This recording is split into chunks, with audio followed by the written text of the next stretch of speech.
আচলতে আৰু হঠাৎ আপোনাৰ এইখিনি খপা বুলি কয় আচলতে এই ঠাইত এটা দুৰ্ঘটনা সংঘটিত হৈছে বাইক এখন এতিয়া পৰি আছে বেলেগ গাড়ী নাই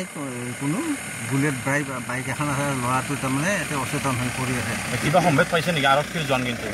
আৰক্ষীৰ জন বুলি গম পাইছোঁ তাৰমানে এটা ইউনিফৰ্মৰ সেই চাৰ্ট এটা আছে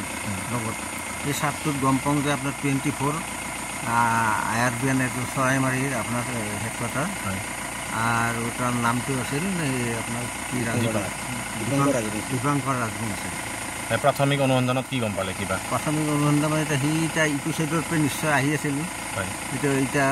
চেল্ফ এক্সিডেণ্টেই হৈছে না তোমাক কোনোবা গাড়ী খুন্দিছে এইটো কিন্তু ঘটনাকলৈকে গম পোৱা নাই গাড়ীখন পৰি আছে আৰু মানুহজনৰ অচেতন হৈ পৰি আছে আমি এতিয়া আমাৰ 108ত টিহু মেডিকেললৈকে প্ৰেৰণ কৰিলোঁ যিকোনো খবৰৰ বাবে যোগাযোগ কৰক 7099017330 লগতে 7099017110 নম্বৰত